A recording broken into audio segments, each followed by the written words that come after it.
Olá, meu querido aluno do Minha Casa Cursos. Aqui quem fala é professor Carlos Henrique de Oliveira e nós estamos aqui para dar início a este curso que se chama Como Lidar com a Inadimplência em Tempos de Crise. E hoje trataremos do assunto nota promissória. Mas antes de eu explicar para você o que vem a ser uma nota promissória, eu preciso te explicar o que é um título executivo. E para explicar o que é um título executivo, eu preciso que você entenda como que funciona uma ação de cobrança. Quer dizer, quando você procura um advogado e diz que quer processar alguém, veja, você vai dar documentos para esse advogado para que ele inicie aí um processo judicial. E esse processo judicial, ele tem duas fases. Uma fase que eu chamo de fase de conhecimento, e uma outra fase que eu chamo de fase de execução. A fase de conhecimento, então, ela tem início com um requerimento inicial, uma petição inicial, um pedido inicial, né, que é o advogado, diante de toda a documentação que lhe é fornecida, ele vai pedir para o Poder Judiciário se manifestar a respeito. Então, nessa fase de conhecimento, nós temos oitiva de testemunha, prova documental, prova pericial, enfim, quer dizer, uma série de atividades de conhecimento que vai proporcionar ao juiz dizer quem tem o direito e o quanto que vale esse direito. Nós temos, então, ao término da fase de conhecimento, aquilo que a gente chama de sentença judicial. E diante da sentença judicial, nós temos o início da fase de execução. Na fase de execução, nós temos um conjunto de medidas que visa a satisfação dos direitos do credor. Para que eu dê início a uma fase de execução, só mediante um título executivo. Esse título executivo pode ser uma sentença judicial, como pode ser um outro título executivo, como, por exemplo, o cheque e a nota promissória, que é o objeto de estudo no momento. Então, sem título executivo, nós não temos a fase de execução. Então, veja a importância do cheque, veja a importância da nota promissória. Elas são instrumentos que faz com que o credor deixe de peregrinar pelo Poder Judiciário durante toda uma fase de conhecimento, né? Nós ingressamos direto com a ação de execução se estivermos diante de um título executivo.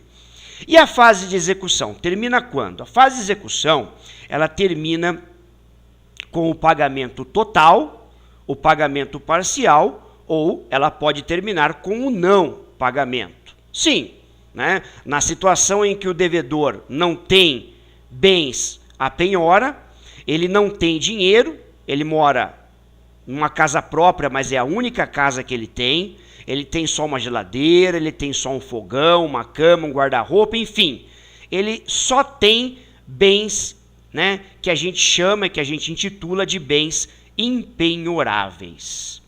Quer dizer, se o devedor não tem nada a penhorar, ele não tem nenhum bem passível de penhora, ele só tem bens que a gente chama de bens impenhoráveis, não há o que ser feito. Quer dizer, o Poder Judiciário ele não tem culpa de você ter feito um mau negócio.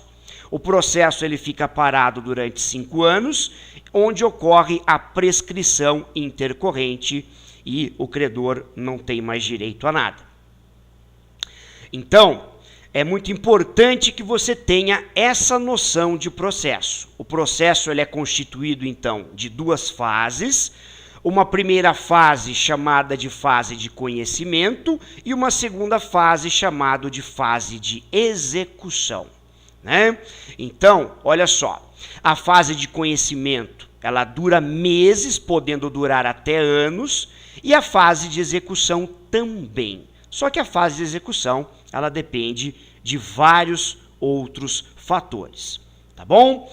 Bom, então, a nota promissória, o cheque, o que ele vem a ser? Um título executivo. E o que esse título executivo é para você? Eu costumo brincar com os meus alunos que esse título executivo é o passaporte da alegria. Por quê? Porque a nota promissória, o cheque, ela resume aqui toda uma fase de conhecimento processual. Ingressamos diretamente na fase de execução. Então, olha a importância da nota promissória, né? Ela é um título executivo extrajudicial, né? Vou repetir. A nota promissória, o cheque, eles são títulos executivos extrajudiciais. Eles resumem toda uma fase de conhecimento, tá? Então, nota promissória é um título executivo em que seu criador assume a obrigação direta e principal de pagar o valor correspondente no título. Nós temos basicamente duas partes, o devedor e o credor. O devedor, também chamado de emitente, é quem vai emitir a nota promissória. O devedor também recebe mais dois nomes, subscritor ou criador. E o credor, que também tem outras denominações, como por exemplo, emissário, beneficiário ou tomador. Mas, de qualquer forma, resumindo aqui, nós temos o devedor e o credor. Então, acompanhe comigo aqui este exemplo. João de Oliveira necessita vender um automóvel no valor de R$15.000. Pedro da Silva está muito interessado na compra e propõe um acordo onde pagará R$10.000 de entrada e o restante em 5 parcelas de R$1.000. Mas não tem dinheiro para as parcelas, nem tampouco possui cheque. Todavia, garante que fará o pagamento de forma correta. João está desconfiado, mas nunca fez nenhum treinamento para lidar com essa situação. Como João deve proceder? Então, meu caro aluno, preste muita atenção, né? Como que João deve proceder para trabalhar com uma nota promissória. Então, olha só. Primeiramente, eu preciso de alguns dados. Data da compra. Então, por exemplo, 15 de novembro de 2015. O CPF de João, o CPF do Pedro e o mais importante da nota promissória, né, o avalista, o responsável indireto aqui pelo pagamento da dívida. Então, peguemos um exemplo aqui, avalista 1 e avalista 2. O avalista 1 se chama Antônio Pedroso e o seu CPF está escrito aqui. O avalista número 2 é Maria Aparecida Pedroso, que também tem aí o CPF 246087101, dígito 25. Professor, mas eu preciso de 2 avalistas? Não. Sabe o que é? É que eles são casados, né? E nesse caso tem aquilo que eu chamo de outorga conjugal. É preciso a assinatura dos dois. Muita gente não se atenta para esse detalhe, né? Mas se a pessoa é casada, ela não pode ser avalista sozinha, né? Ela precisa da outorga conjugal. Por isso que eu coloquei no caso aqui, né, 2 avalistas. Mas se a pessoa for solteira ou for casada no regime de separação total de bens, você pode muito bem colocar um avalista só e não mais que isso. Tudo bem? Bom, então, o que nós vamos fazer a partir de agora? O que João está procurando? Ele está procurando garantir o quê? O título executivo, o passaporte da alegria. Então, como que João deve preencher corretamente a nota promissória? Vem comigo. Então, nós temos aqui na tela um esquema de uma nota promissória. Vamos lembrar? Então, nós teremos aqui um pagamento à vista, né? E 5 parcelas de R$1.000. Olha só que interessante, né? Então, nós temos que preencher 5 notas promissórias. Então, a primeira nota promissória, como que eu preencho? 1/5, quer dizer, a primeira de 5.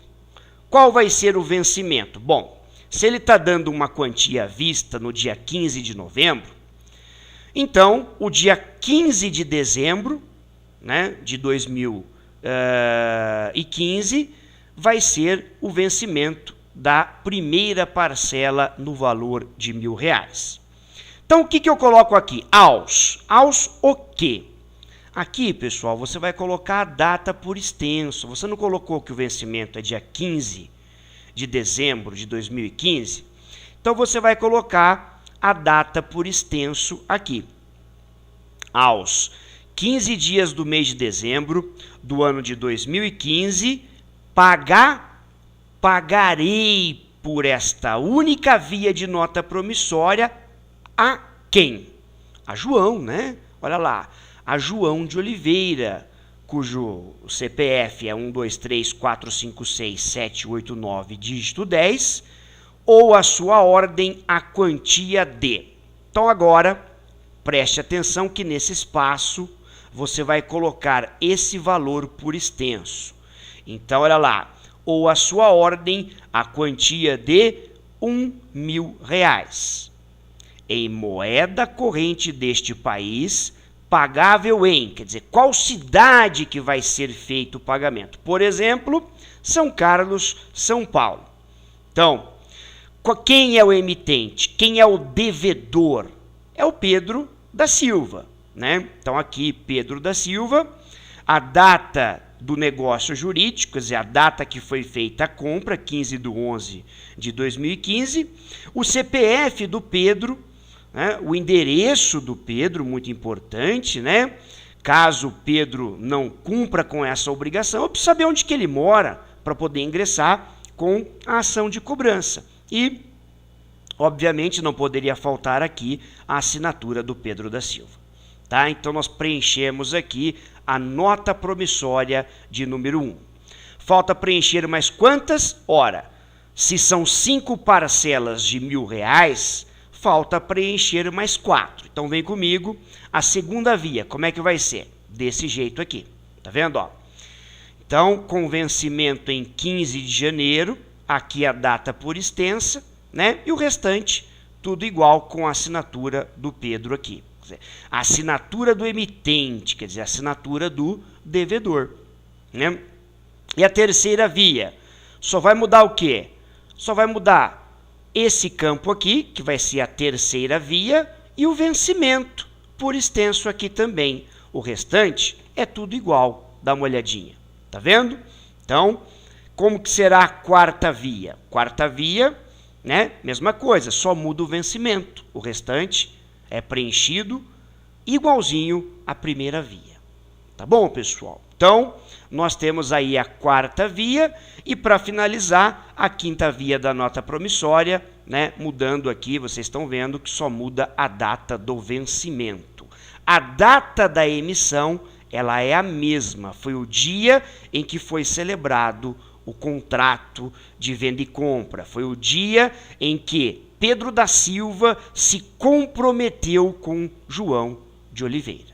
Tudo bem, pessoal? Então, agora, o mais importante, o atrativo principal da nota promissória, o avalista, né? Então, nós temos aqui um casal, então eu vou ter que colocar os dois, o endereço também, né? E o CPF de cada um, tá bom? Que no caso, né, estou colocando aqui, inventando esses valores para você.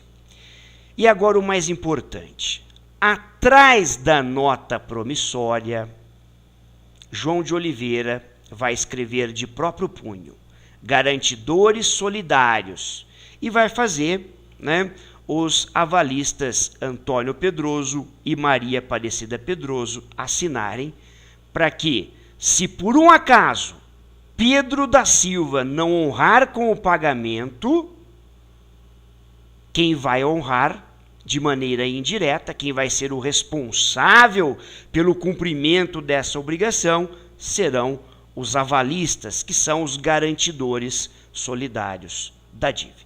Tudo bem, pessoal? Então, ficamos por aqui. Espero que vocês tenham gostado e tenham aprendido a trabalhar com a nota promissória. Fica aqui o convite para a aula de número 2, onde trataremos do tema termo de confissão de dívida. Tchau, tchau, pessoal.